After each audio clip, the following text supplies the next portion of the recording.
Bismillahirrahmanirrahim. Mantap.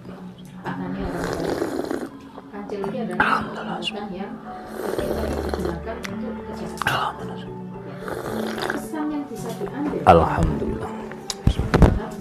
Halo, assalamualaikum warahmatullahi wabarakatuh. Alhamdulillah, sahabat-sahabat GSN dimanapun anda sedang berbahagia. Malam hari ini kita tampilkan dua pisau sembelih yang sedikit agak panjang sih. Ukurannya bisa dikategorikan kalau saat ini sedang. Ini model begini, kita ada ukuran pendek mulai sejengkal berapa ya, sampai yang panjang ada full gali sono kelingan begini. Alhamdulillah, kemarin sempat kita obral, ada yang sudah laku dan ada yang masih sisa. Nah, untuk pembahasan malam hari ini kita tampilkan seperti ini, dua piece dulu biar lebih fokus dan ada muatan ilmunya, mengasah ya, mempertajam. Ini yang bawah modelnya kayak pedang ini Willis Gen 1 yang sudut belimbing atau nyudut ini Willis Gen 2. Kita detailkan satu persatu. Manis banget, cuman dia memang dari potongan baja Willis itu tengahnya ada celekuan, dibelah ya, bukan dipotong. Kalau dipotongan begini, ini dibelah terus ditempa manual jadi dua bagian, sehingga makanya dia kecil gini. Sisa satu dari 4 piece full gali sono keling, peksinya dalam dipin pakai dural, simit mitingnya dipin. Manis banget, buat nambah-nambah koleksi ini cakep. Modelnya bulat, handle dan serangkanya bulat. Bilahnya seperti ini, model Bowie lancip ya. Pakai Ricasso Willis Gen 1. Ini Willis Gen 1 sudah langka banget. Materialnya langka. Panjang bilah 29 cm. Lebar 2,2. Lebar 2,2, ketebalan 3,5 mili, 3,5. Nih, manis. Ini ukuran segini nih bisa dipakai untuk sembelihan kayak dorik, tarik murni. Kalau dorong gesek gini bisa. Untuk ketajamannya perhatikan, antara keduanya sih sama menurut saya. Terus apa bedanya?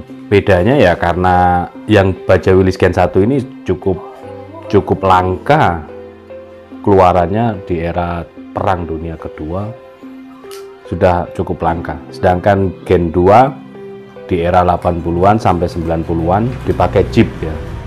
Material baja bekas Jeep Willis. Begini, pegang 3 jari, untuk tisunya dipegang 2 atau 3 jari bisa. Ukurannya begini, digesekkan pelan, persis di kuku kita, dekat dengan kuku. Gesekkan set. Nah, kalau 2 jari kan agak ngambang, gini anteng ya, tenang. Nah, digesekkan itu betul-betul terpotong secara halus, rata, dan terpotongnya rata. Kalau ini memotong lipatan ya, pada tisunya dia memotong lipatan. Ini tadi sudah kemarin ya, tepatnya kemarin sudah kita coba dari ketajaman seperti ini, kita tumpulkan lalu kita tajamkan lagi sampai seperti ini lagi ketajamannya dengan menggunakan sharpening fine cut yang ada di buku GSN. Material baja bohler K110 ini 27 cm insya Allah. Kayu jati pakai ring kuningan, bohler K110. Oh, 26 cm, lingkarnya 10 mili. Nah, ini sudah kita cobakan di material baja-baja bekas dan juga baja-baja modern seperti bohler sudah. Elmak yang tadi pagi tayang juga kita pertajam dengan ini. Jadi lebih simpel, tidak becek-becekan. Sekali lagi mohon maaf untuk yang mengasah dengan batu asahan, lanjutkan keahlian di batu asahan. Sementara karena kita lokasinya ini kurang memungkinkan untuk becek-becek, jadi pakai sharpening fine cut. Ini sharpening fine cut untuk mempertajam, lebih ringkas, dan hasil ketajamannya seperti ini tadi. Hasil ketajamannya bisa langsung diteskan di leher sapi. Nah, terus selanjutnya dipakai di baja-baja yang lain juga sudah. Apalagi kalau masih setaraf sepuhnya itu sepuh tradisional, ini masih ngatasi.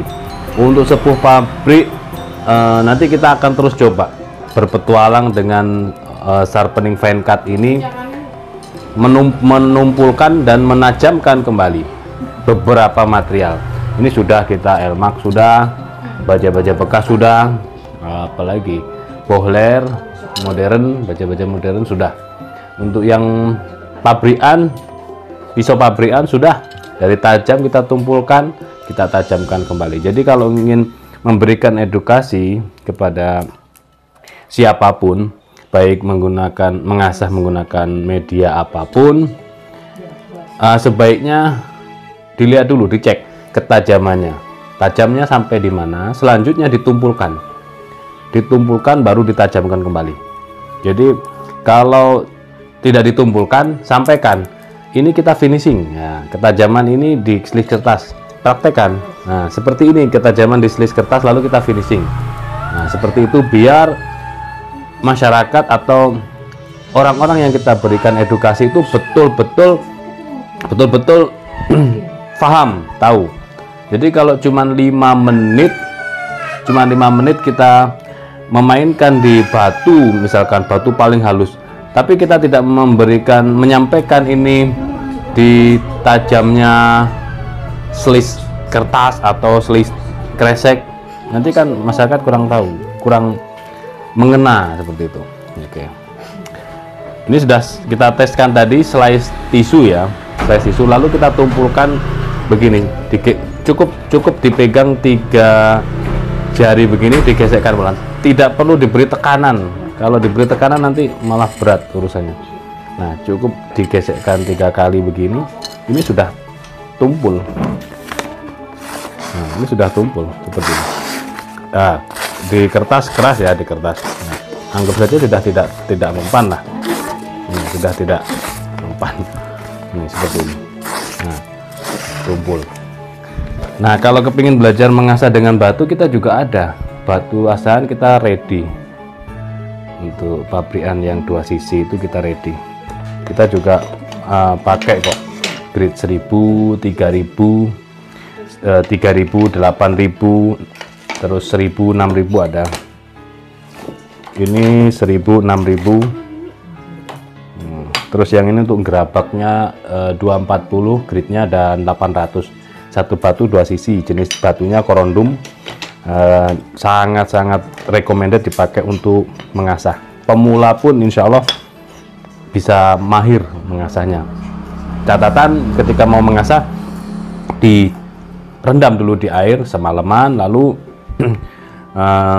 dipakainya air mengalir, menetes. Itu pakai air menetes, bisa pakai selang infus ataupun dekat dengan air, pokoknya airnya menetes terus karena batu korundum. Oke ya, ini sudah tumpul, lalu kita mainkan di sini. Karena kalau pakai ini dengan singer oil hasilnya seperti ini, jadi kotor sekali. Ini pakai singer oil, harus air mengalir gitu. Kalau air mengalir keset, semakin tinggi gridnya semakin keset dipakainya. Beda dengan batu alam atau batu pegunungan, semakin tinggi gridnya semakin licin dan mudah berlendut. Kalau yang batu pabrikan tidak mudah berlendut dan semakin tinggi malah semakin keset. Nah seperti itu. Untuk batunya ready beberapa ini ya caranya. Jadi terus selanjutnya untuk honing atau sharpeningnya, ini kan di pasaran macam-macam ya, harganya macam-macam. Tentunya tergantung dengan material baja yang dipergunakan. Itu biasanya yang dipakainya itu kalau pabrikan itu sepuhnya HRC-nya 60 HRC. Terus selanjutnya harga pun macam-macam, tidak sama. Tapi yang saya sampaikan, yang saya maksudkan adalah tentunya semakin harga itu semakin mahal, semakin bagus kualitasnya, begitu. Ada berbagai jenis bentuknya, ada yang gepeng, ada yang bulat. Nah, seperti itu. Ukurannya juga demikian. Caranya begini, dari atas, misalkan ini sisi sebelah kanan bilah ya. Dari pangkal gesek, sudut kemiringan 10 hingga 15 derajat sampai bawah, seret gini. Lalu sisi berikutnya. Nah, pertanyaannya bagaimana dengan honing sharpening bekas pengintal benang? Ya, jauh lah. Kita ready stock kok, banyak. Untuk bekas pengintal benangnya kita ready stock banyak. Ini juga mudah karatan. Nah, mudah karatan karena ya bekas pengintal baja, bekas pengintal benang bisa dipakai. Oke ya, lanjut untuk yang ini tutorialnya. Ini baja Willys Gen 2 pisau, panjang 29, seperti ini. Sudut kemiringannya konsisten, tekanannya konsisten. Posisinya tidak tegak begini tapi agak miring biar enak, biar enjoy. Tangan kiri megang sharpeningnya, tangan kanan megang bilahnya. Gitu.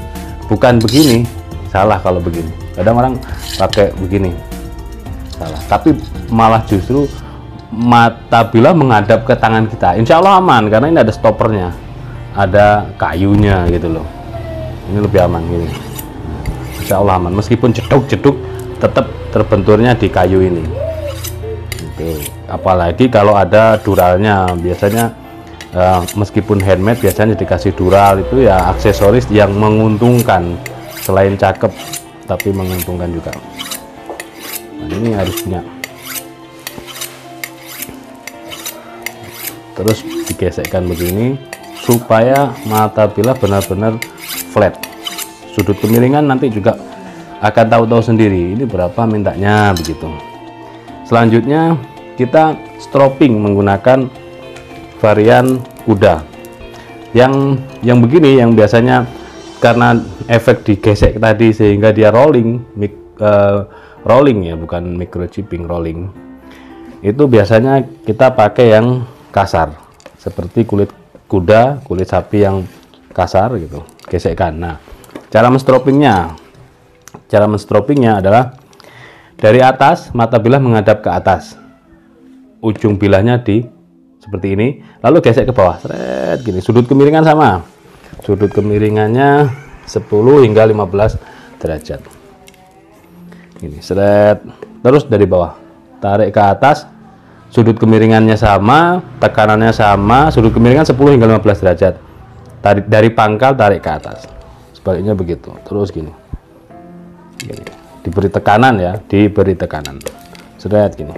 Sudut kemiringan 10 hingga 15 derajat, gesekkan, dorong, tarik, dorong, tarik. Nanti terakhirannya dorong ke bawah, dorong ke atas. Tidak menusuk gini. Selain beresiko, juga kurang mendapatkan hasil. Mending gini posisinya, miring, gini. Dorong, tarik, dorong, tarik. Nanti terakhiran dorong ke bawah, dorong ke atas, dorong ke bawah, dorong ke atas. Atau dari awal hingga akhir dikombinasikan, dorong, tarik, silang. Ya, dorong, tarik, dorong, dorong, dorong, tarik, dorong, tarik, dorong. Seperti itu. Lalu kita cek dulu di kertas. Tadi kan di kertas terakhir dia nggak mempan karena sudah kita gesekkan di mata bilahnya. Nah, sudah tajam. Tadi kan tidak mempan, ini sudah tajam seperti ini kehalusannya.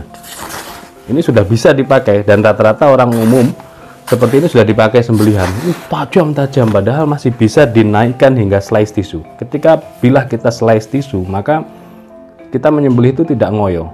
Pisau itu seperti berjalan sendiri. Padahal kita tahu, bagi yang sudah pernah menyembelih sapi itu tahu ketebalan begitu tebal dan alotnya gitu kan. Tapi kalau bilah kita tajam ya insya Allah tidak ngoyo. bilah itu, pisau itu seperti berjalan, dorong tarik, dorong dorong. Nah, ini ilmu menstroping juga ini harus didalami betul dan punya keinginan gitu, punya keinginan kita bisa. Kalau tidak punya keinginan, tidak mau belajar, hanya melihat saja, kita tidak akan pernah bisa. Maka mencobalah ya, karena dengan mencoba kita pasti bisa. Kegagalan adalah suatu keberhasilan, pintu keberhasilan.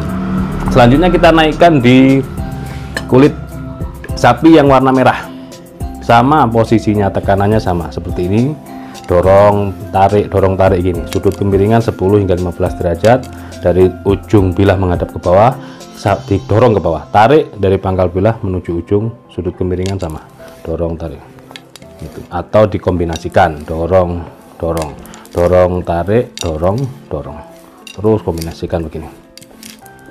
Nah, lalu kita teskan di tisu.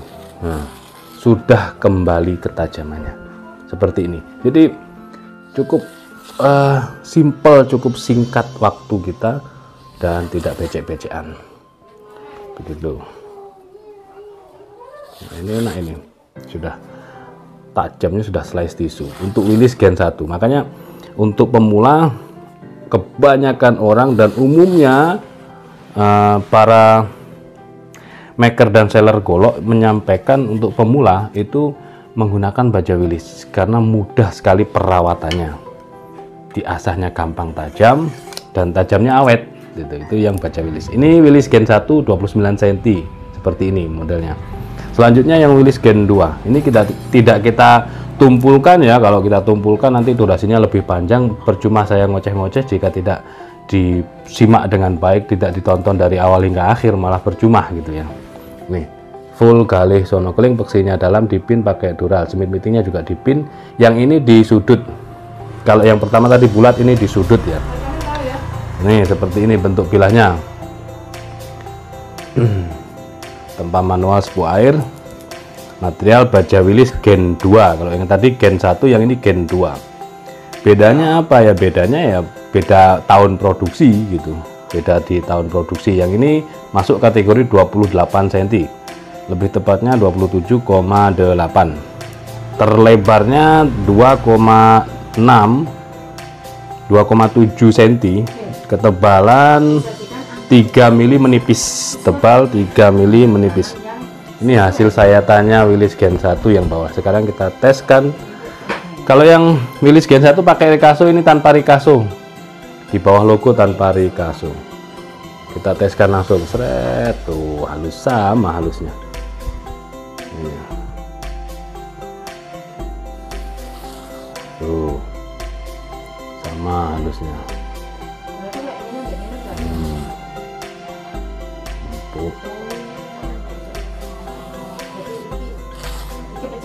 Mantap.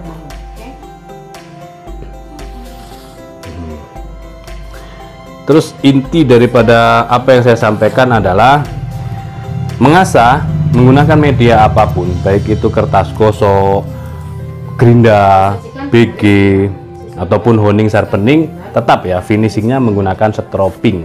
Finishingnya menggunakan stroping. Di situ inti daripada yang saya sampaikan. Jadi tidak ada kita niat untuk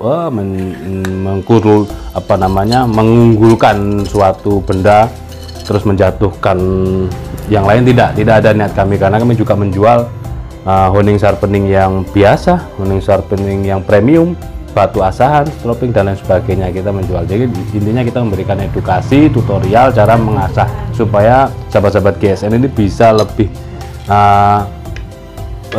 merawat bilah-bilahnya, baik pisau ataupun golok bisa merawatnya sendiri dengan tanpa batu atau mesin seperti itu. Bisa juga ini untuk batu yang premium, batu-batu pabrikan ini juga bisa. Atau yang sudah punya batu gunung, terus tekun berlatih mengasah, karena mengasah ini adalah pelajaran dasar. Jadi jangan cukup kita menyembelih saja tapi tidak bisa mengikat atau bahkan mengasah. Nah, ini jangan sampai.